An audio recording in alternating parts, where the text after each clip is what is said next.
So, who will emerge as the elected Speaker of the Nigerian House of Representatives? Well, who knows? But ahead of that crucial question being settled, the race is on, and expectedly there's a lot of backroom negotiating taking place as the search hots up for the favourite to get the famous gavel into their hands. So, in that pitched battle for power, who will close the deal and seize victory? Well, one member of the House of Representatives who fancies his chances is Al-Hassan Doguwa, Majority Leader in the House. He says he's bidding for the position because of his passion for nation building and that he's got vast legislative experience and the patriotic zeal needed to be the Speaker of the House. He'll be serving his 5th term when the Assembly is inaugurated in June. But Mr. Doguwa is facing trial for culpable homicide, with the police alleging that he led thugs to set the secretariat of the new Nigeria People's Party in Kano on fire, in which a number of people are reported to have died. Mr. Doguwa has denied the charges, but he was arraigned before a magistrate in March and was remanded in prison before being granted bail.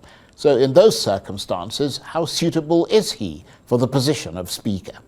I want to borrow the humble example and the very humble words of the President-elect of the Federal Republic of Nigeria, Senator Bola Ahmed Tinubu, that MLA con. MLA con. As far as I'm concerned, and as far as the institution of the legislature is concerned, I want to borrow his words humbly, that MLA con, that it is my turn this time around. I have no greater official honor for me than to stand today here before you, ladies and gentlemen, Nigerians, and declare my intention to serve as next Speaker of the House of Representatives in the 10th National Assembly. And I so declare. It's his turn, eh? Well, why not? I mean, that seems to be the order of the day in Nigeria. Well, for more on this, I'm joined now in the studio by Al-Hassan Doguwa, Majority Leader of the House of Representatives. Thank you very much indeed for coming in. Thank you very much. It's my pleasure being with you on this platform. So tell us more about why you think that you should be the next Speaker of the House of Representatives, briefly. Bismillahir Rahmanir Rahim. Bismillahir Rahmanir Rahim. Wa sallallahu ala nabiyil kareem. You see, like I've rightly said during the formal declaration of my intention to vie for the office of the Speaker of the 10th House of Representatives, when you are dealing with a parliamentary matter, a matter that has to do with an institution like that of the legislature, we have precedents. And sometimes some of these precedents are counted upon. I've given a short narratives where, by example, the current Speaker of the House of Representatives, my principal, of course, sometimes I call him my friend. He's a humble man. He doesn't care when you call him a friend. Indeed, he's a friend. He started as a minority leader of the ACN when it was a minority party on the floor of the House. He led the caucus of that minority. When we now formed the ruling APC and were able to form majority on the floor of the House of Representatives, he naturally was allowed to be the leader of the House of Representatives in that capacity. You can see the trajectory. Minority leader, when he now... Yeah, but that's him, not you. I'm trying to borrow a leaf from that. And then when the time comes for us, the APC now decided as a party to zone the position of the speakership to the southwestern part of this country. Right Honorable Femi Bajabiamila, with due respect to him, his personality, the whole House, not even the caucus in the southwest, conceded to him that he should naturally take it up because of the trajectory, these narratives I've told you. So I feel, with all sense of humility, that same trajectory, same courtesy, same institutional protocol should be extended to someone like me, given the opportunity. I like that. I'm not laughing at you. I just think it's funny that you say that it's not about what you can do, but about the fact that you want institutional courtesy to be extended to you. Oh, no, I'm giving this just as one of the examples. Right. When you are talking about my cognate experience, cognate legislative experience, that is also another factor. I've been in the House right from July 1992. Yes, your fifth term. The fifth term. Yeah. So I think if you go by ranking and what we call institutional experience, and of course the institutional memory, which has always been very significant and critical to the promotion or sustenance of institutional ideals, then definitely some of these factors must count. Well, I'm glad you brought that up, because that's So really what the I'm key trying to point, say is that the experience. I feel the experience I've garnered over these years, about 30 years, within the corridors or within the floor of the House of Representatives, I think I've garnered enough experience that my colleagues, with all sense of humility, should consider such and allow me preside over the Well, I mean, the House of challenge is for you to Representatives. convince your colleagues. Oh, but, yes. but some would say that you should perhaps be an unlikely player in the race to be Speaker, given the trial that you are facing for culpable homicide, which is a form of murder, in which you are alleged to have led thugs to the NNPP secretariat, set it on fire, with people inside reportedly killed. I mean, how do you answer to that charge? Well, thank God you rightly used the word alleged. I was alleged. It's an allegation. You haven't been found guilty. And you can also believe with me, the Nigerian legal system believes in what we call presumption of innocence until you are proven guilty. Absolutely. I wouldn't like to ponder so much on this matter that you have now presented to me, because I would not like to be I don't want to discuss on the matter that is sub judice. I don't want to be subjudicial. Yeah, but the point I should be a custodian of law. Absolutely. You're a lawmaker. But I can still comment to the extent to which I can comment. I want to tell you with all sense of respect that for someone to have alleged to have committed such a heinous crime, and within a short period of time, between 2, 3, 4 weeks, the same person was represented to the same community, the same people in the same local government, to go for what we call a supplementary election. And at the end, this man re-emerged as victorious, whereby the people have further confirmed their conviction and commitment in him to continue to represent them in the floor of the House of Representatives. I think this gives me what you can call a political clearance. It has vindicated me, notwithstanding whatever the position of the court might be. I just want us to stop at that so that we don't get into what you call the nitty-gritties of the court. No, I understand that, and that makes a lot of sense. So that we don't and be subjudicial. You can certainly make the argument that the fact that you were re-elected is a plus for you. But obviously that doesn't tell us, we don't know what the case in court is going to be.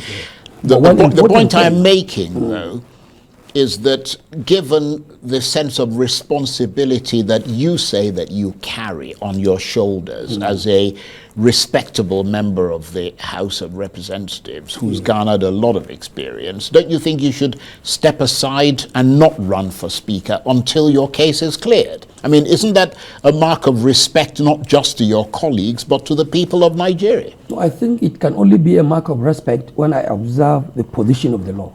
As long as the position of the law and the legal system in the country sustain and protect the principle of presumption of innocence until one is proven guilty, and I am not subjected to any let or hindrance to run for this position, which I believe I am suitably qualified, then I think there is no problem if I concurrently go with it. But what if you're found guilty? I'm not saying you will be. I mean, if you run for Speaker, I mean, that's a real... That's a lot of dirt that would be slapped on the face of the House of Representatives. I'm not saying that you will be. I'm just saying what if. That's why you should not. God forbid bad thing. God forbid bad thing. I pleaded not guilty. Yeah. And it's still a process that is going on. Okay. Well, let's leave that. Let's leave it at that. Yeah. Let's leave that process. You say the reason you're bidding for the position of Speaker is because of your passion for nation building and your patriotic zeal. Do you see anything wrong in you, a Muslim, running to be Speaker of the House when you already have a president and a vice president who are both Muslims? Does that rub you up the wrong way in a country such as Nigeria that needs a delicate balance across the various divides. I mean, you don't think there should be a balance of religion as well? I think for us to continue to ponder on the issue of religion, culture, tribe, or some of these things, creed and whatever, I think we have gone quite a long way to begin to discountenance the concept of religion in terms of electing people who will come and take responsibility. Well, that's what you think. I think, yeah, that's what a lot of other people don't think that. Other people, and your job is to find a balance. What I'm trying to say is that other people may have their own way of thinking, but I want you to believe me that what has just happened during the presidential election, where the ticket of a Muslim scaled through, is a good litmus test. Well, the case is in court. Whether it's in court so or wherever, we will have to see what the outcome would like will be. to say that it was like a litmus case, right, which has now confirmed that Nigeria is of age. It has come of age to the extent that religious or tribal factors cannot be a point that will distract our democratic process. So let me ask you this. So what means you wouldn't have a problem. You wouldn't have a problem in a country that is divided between Christians and Muslims, where religion remains a very sensitive issue. You would not have a problem if the president is Muslim, the vice president is Muslim, the Senate president is Muslim, and the Speaker of the House is Muslim. You know, the orchestration of the fact that we are divided. No, I asked you a straightforward question. You would not have a problem with that. I don't think we can have such a situation in the first place. After all, this is an issue that is now before the stakeholders, especially the leaders, the NWC, National Working Committee of the party. Right. They may perhaps be in a better position to explain. But what I would like to assure you, that as a member also of the NEC, the National Executive Committee of the party, and also a member of the National Caucus of the party, I don't envisage a situation. Okay. The APC will definitely avoid that. And I also want to assure you that we have every expectation and every conviction that this time around, since we have the president-elect from the southwestern part of the country, and we have the vice president-elect from the northeastern part of the country, it is our humble expectation that the northwestern part of this country, which has produced the greatest number of support for the APC presidential ticket, of course, should be given the position of the speakership, thereby now allowing for like a kind of a very humble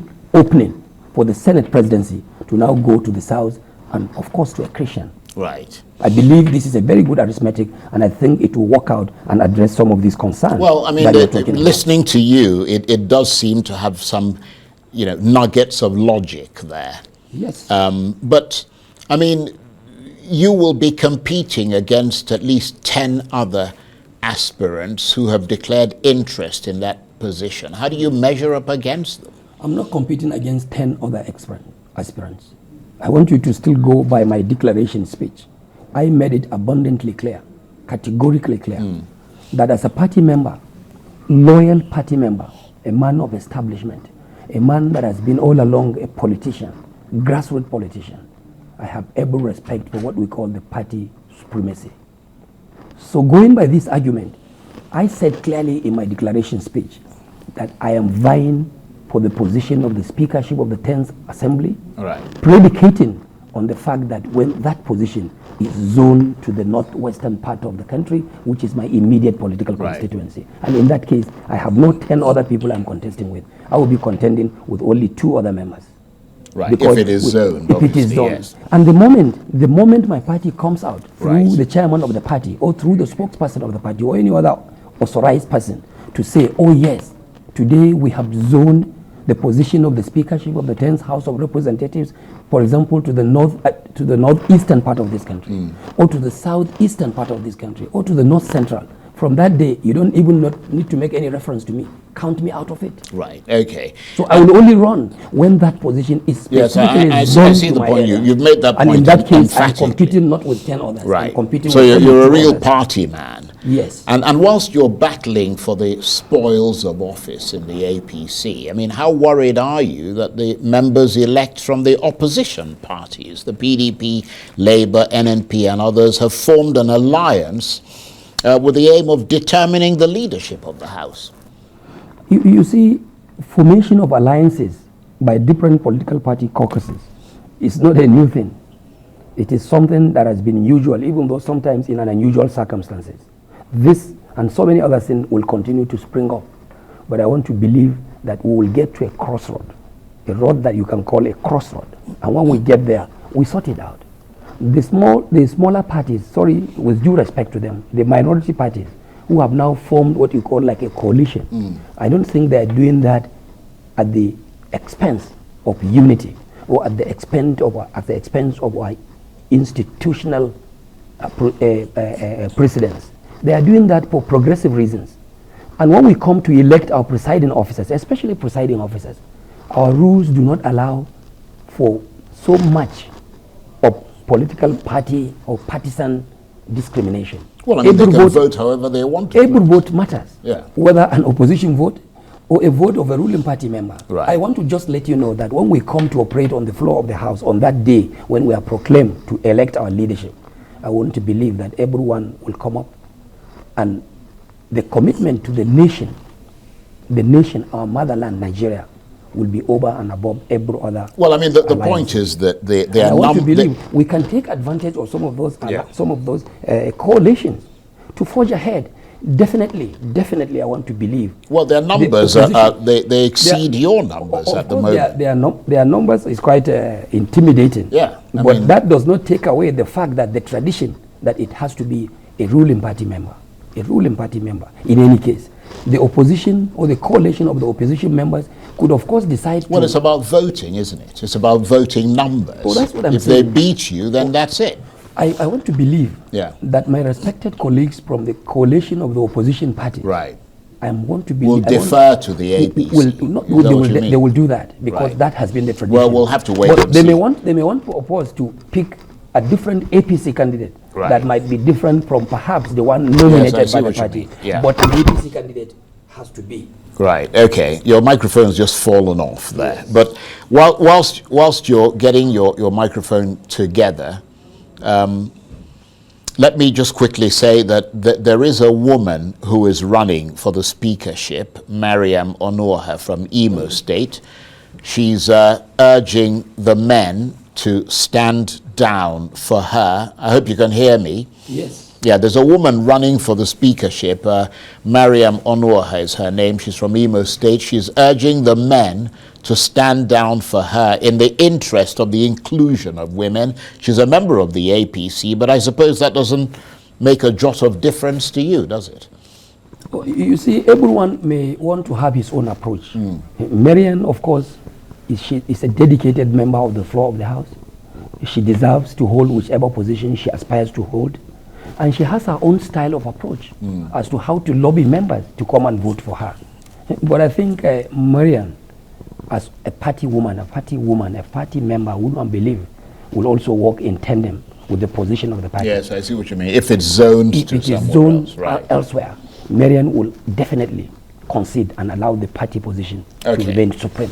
Well, and you know, the parliament we have as a country is still a learning institution. We have a lot to learn, and I wouldn't be surprised if members of the 10th House of Representatives, for whatever reason, suddenly decide to elect a woman as the speaker. That will be unprecedented. It will be a good development. I will have no problem with that. But I want to believe that Mariam, as she is serving her second term, I think she should allow someone that perhaps has got more cognitive experience. Well, it's not actually unprecedented. I think they've had a woman in the past, haven't they? But you can remember what happened. Yeah. That is now history. Yeah. We have had a woman, but you can remember clearly what happened to that woman speaker. Nevertheless. Short-lived in less than 3-4 months. Yeah. So we wouldn't like to have that happening all along. For our democracy, we need to do something that will sustain and be one that can compete with other global parliaments. Well, I wish you all the very best. Thank you very much. Al Hassan Doguwa is the majority leader of the House of Representatives, and he's running to be Speaker of the House. Thank you very much. Thank you very much. It's my pleasure.